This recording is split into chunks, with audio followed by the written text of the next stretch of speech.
Today, I really kind of want to rant a little bit. I want to talk to you guys about the dangers of dead game culture and the impact that it has, especially on the greater gaming population. Because apparently nobody reminded the New World devs that New World is dead, right? And that in and of itself is what I want to talk to you guys today about. Because if you have not been paying attention, New World has literally just continued to crush it. But we're also going to talk about hype here. This isn't just a pure hype. Everything's going to be sunshine and rainbows from here on out for this game, because that's just not how gaming works. That's not how these long form MMOs ultimately work. And it's about time that that gets brought into more of the conversation rather than a dead game meme, rather than a death of a game New World. But I think it's only fair that we start off with hello everyone and welcome to my channel.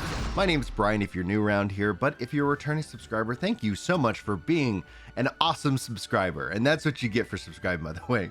Free compliments at the start of these intros. Now, today, like I said, I want to talk to you guys about how nobody seemed to tell the New World devs that the game was dead, right?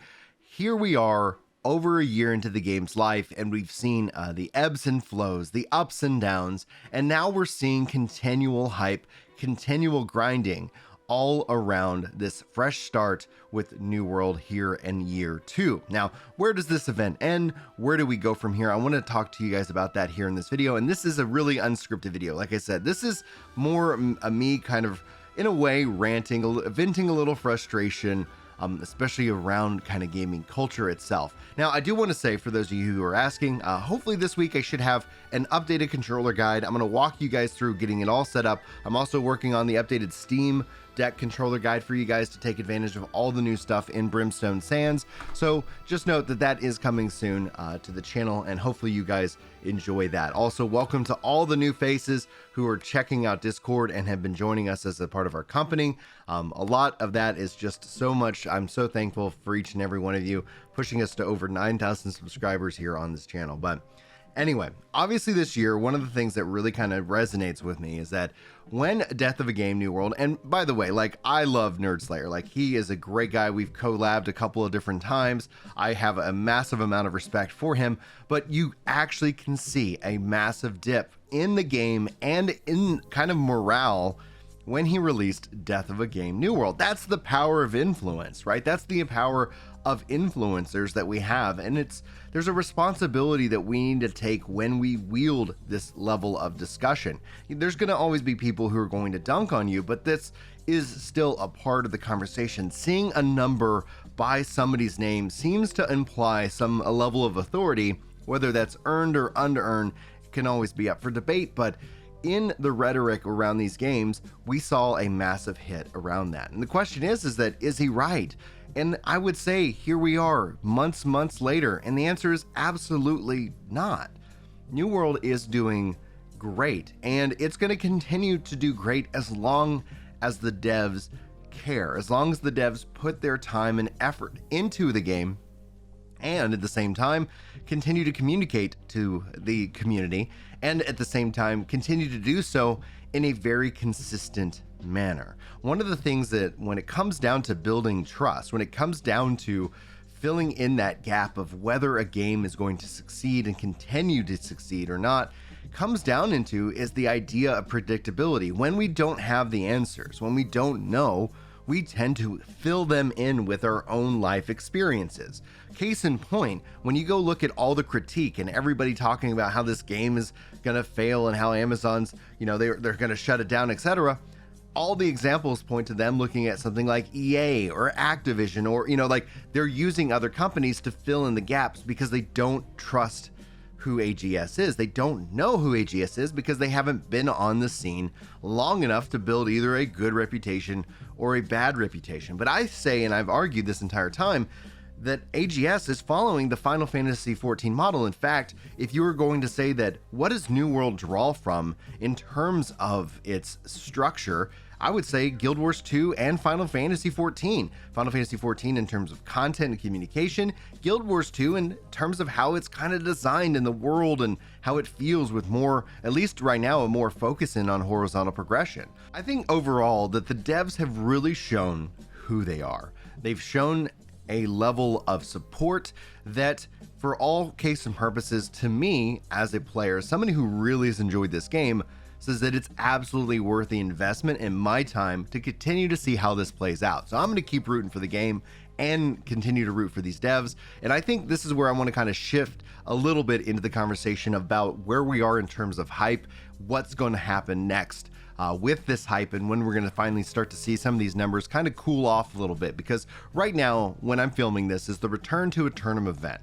You've got the fresh start server experiences, so you got players coming into the game with a lot of content to do. Like when you're starting a brand new character on these servers, there's at a minimum, when this game launched, 3 to 4 months worth of actual content. Over the last year, maybe that goes up to, 5 or 6 months easy. But if you're somebody who plays like myself, who's not necessarily in the rush, that clearly turns into well over a year's worth of content. So you're going to have players who are going to be actively invested and spending more time than they normally do playing this game, because it's exciting, it's hot, it's also got the hype. People are talking about it, I'm talking about it, Twitter's talking about it, it's all over Twitch. Like, when these things are in your face, this is going to be something that has a way of inviting you back or keeping you involved. This is something that Yoshi P specifically talked about, why he spends money on advertising.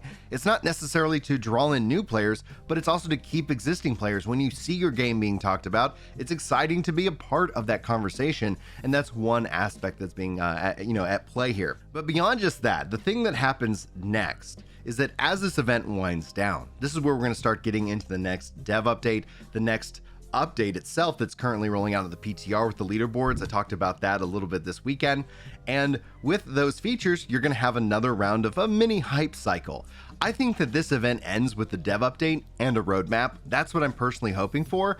And that roadmap is going to help communicate some of the goals that they have internally. Now, I've been shared information that I don't know if I'm allowed to share, but some of the things that they're literally planning, I think is going to have the community insanely excited. So as soon as I get permission to share more with you guys about some of the things that are on their way that they haven't announced, I'll be making those videos for you. That's a guarantee. I cannot wait to share more about the future. But like I said, I think what we are going to see with the kind of this hype cycle is going to build into a dev update, and then obviously what's going on in the PTR with the leaderboards then being released as part of December and the Winter Convergence event. So we're going to see these little mini hype cycles kind of round out 2022, and the question comes into 2023, and that's why I feel, this is me, I feel that we're going to see, with the conclusion of Return to Eternum, a 2023 roadmap.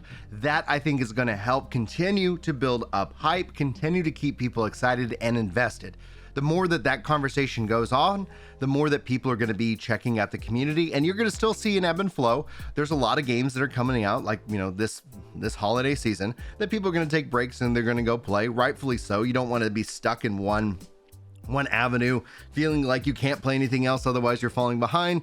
Like, that's not necessarily going to be something healthy for just the general gamer in and of itself. But I think New World's going to benefit from that. And then I think New World going into 2023 with some of the big changes they've already talked about with transmog and so much more, that we'll end up seeing some really exciting times throughout the Winter Convergence and then into the spring, in which that's where they're talking about kind of some of their bigger updates, some of that kind of planning and rolling out. But I'd like to see that roadmap, because that roadmap is going to tell me as a content creator how to communicate what is coming to you guys. Because one of the things that will end up happening is that maybe you'll take a break, maybe you'll dip out, and then it's going to be a couple of months and you're like, hey, I wonder what's going on with New World. Hey, I know they talked about this coming, Brian. When's that happening? And then I can point to the roadmap and kind of give you guys that idea of when that is going to drop. But this video started off with me talking about how I wanted to make a rant. And in and of itself, it's like, I still see people saying that the game is dead. And it just is interesting to me, because I always add in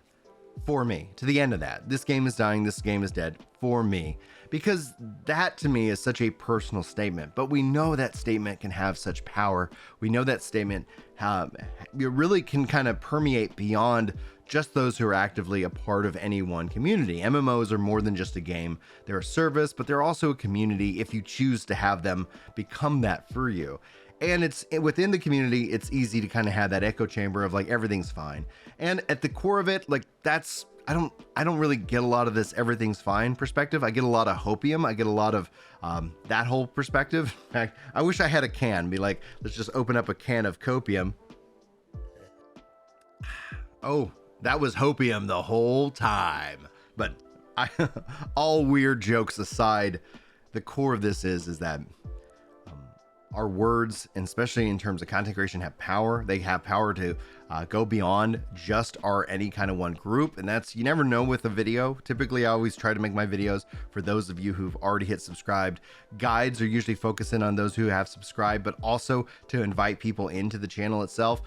However, YouTube's algorithm will algorithm. And when I hear people talking about New World and they're like, oh, I thought that game was dead or dying or etc., it's like, it tells me that there's obviously, like, you have a gamer out there that just isn't plugged in, isn't connected, isn't paying attention. And that's why events like Return to Eternum are so important. That's why marketing is so important into these games. And the fact that we're seeing that with this game right now, and the numbers are reflecting that, is a good sign of hope. But don't sit here and bet that everything's always going to go up, right? Just get ready to kind of educate people whenever they say, and whenever we start to see numbers start to slowly dip back down, which they will. Things will slow off, things will cool down. But it's what I would actually say is look at the overall numbers. If New World's numbers dip down, are everybody's numbers dipping down? And I would venture to bet that unless there's a brand new game launch, you're going to see that. You're going to see numbers kind of dip down and ebb and flow together, because we've all got real lives and things that we need to address and take care of. And that's all I wanted to say at this point. Guys, thanks so much for your time today. Hopefully you enjoyed this video. I hope you got something good out of it, and hopefully I'll see you next time. But until then, take care.